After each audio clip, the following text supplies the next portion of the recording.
បាទសូមគោរពនឹងជម្រាបសួរលោកស្រីអ្នកនាងកញ្ញាប្រិមិត្តទូរទស្សនិកជនជាទីគោរពនិងជាទីមេត្រីសូមស្វាគមន៍លោកអ្នកនាងមកកាន់កម្មវិធីព័ត៌មានអាស៊ីអាគ្នេយ៍យប់នេះពីកម្មវិធីតែងតែផ្ដល់ជូនលោកអ្នកនៅព័ត៌មានជាតិសំខាន់និងព័ត៌មានអន្តរជាតិដោយមានហេតុការណ៍និងព្រឹត្តិការណ៍កើតឡើងនៅក្នុងតំបន់អាស៊ាននិងពិភពលោកថ្មីមកជម្រាបជូនបាទទស្សនិកជនឥឡូវនេះសូមអញ្ជើញលោកអ្នកតាមដានទស្សនានៅព័ត៌មានជាតិសំខាន់ដែលមានជាបន្តបន្ទាប់ដូចតទៅ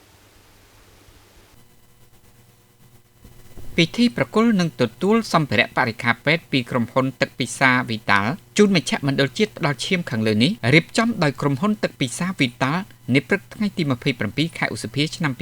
2026នៅមជ្ឈមណ្ឌលជាតិផ្ដល់ឈាមរាជធានីភ្នំពេញក្រោមវត្តមានលោកវេជ្ជបណ្ឌិតសុកពោប្រធានមជ្ឈមណ្ឌលជាតិផ្ដល់ឈាមនិងលោកជំទាវជឹងសកុលធីវីនាយិកាប្រតិបត្តិក្រុមហ៊ុន One More Group ទឹកពិសាវីតាល់នៅមានការចូលរួមពីថ្នាក់ដឹកនាំមន្ត្រីរាជការនៃមជ្ឈមណ្ឌលជាតិផ្ដល់ឈាមអ្នកផលិតមាតិកាដៃគូសារព័ត៌មាន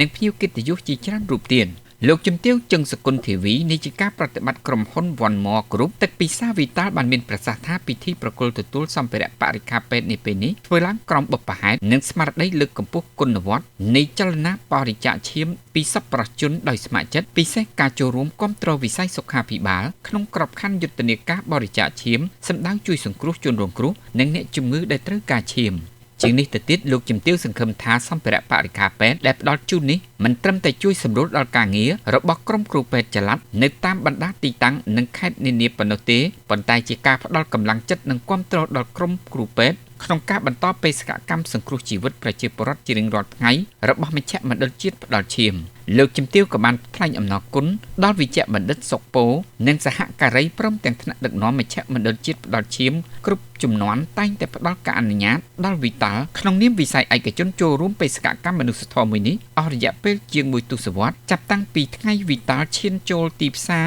បាន1ឆ្នាំពោលគឺចាប់ពីឆ្នាំ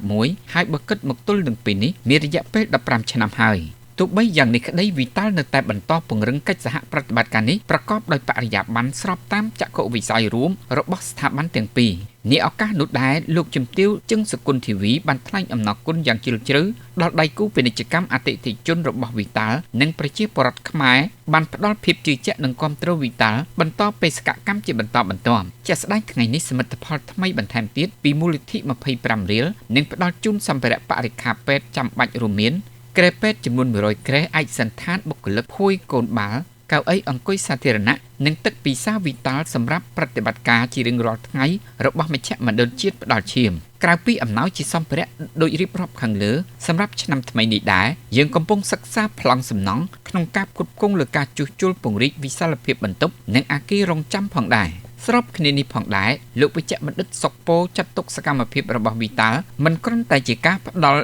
នៅសម្ភារៈរូបវ័ន្តប៉ុណ្ណោះទេប៉ុន្តែគឺជាការតភ្ជាប់ខ្សែចង្វាក់នៃស្មារតីសាមគ្គីភាពជាតិឆ្លើយតបទៅនឹងការអំពាវនាវរបស់លោកជំទាវចង់បង្កើនសមត្ថភាពនិងពន្លឿនក្នុងការបម្រើសេវាកម្មផ្ដល់ឈាមជួយសម្រាលការនឿយហត់របស់គ្រូពេទ្យនិងផ្ដល់ផាសុកភាពខ្ពស់ដល់អ្នកបរិច្ចាគឈាមហើយថាក្រែបូមឈាមទាំងនេះនឹងក្លាយជាឧបករណ៍បន្តជីវិតដ៏មានតម្លៃក្នុងបេសកកម្មមនុស្សធម៌ជួយដល់អ្នកជំងឺនិងវីរៈកងទ័ពយើងលោកវេជ្ជបណ្ឌិតសុកពោតាំងនាមថ្នាក់ដឹកនាំមន្ត្រីរាជការនិងបុគ្គលិកទាំងអស់នៃមជ្ឈមណ្ឌលជាតិផ្ដល់ឈាមសូមថ្លែងអំណរគុណយ៉ាងជ្រាលជ្រៅបំផុតជូនចំពោះលោកជំទាវជឹងសកុលធីវីនាយិកាប្រតិបត្តិក្រុមហ៊ុន One More Group វីតាល់ព្រមទាំងគណៈគ្រប់គ្រងនិងបុគ្គលិកទាំងអស់និងសន្យាថានឹងចាត់ចែងប្រើប្រាស់និងថែរក្សាសម្ភារៈបរិក្ខារពេទ្យទាំងនេះឲ្យចំគោលដៅមានប្រសិទ្ធភាពនិងតម្លាភាពខ្ពស់បំផុតដើម្បីផលប្រយោជន៍ដល់សាធារណជន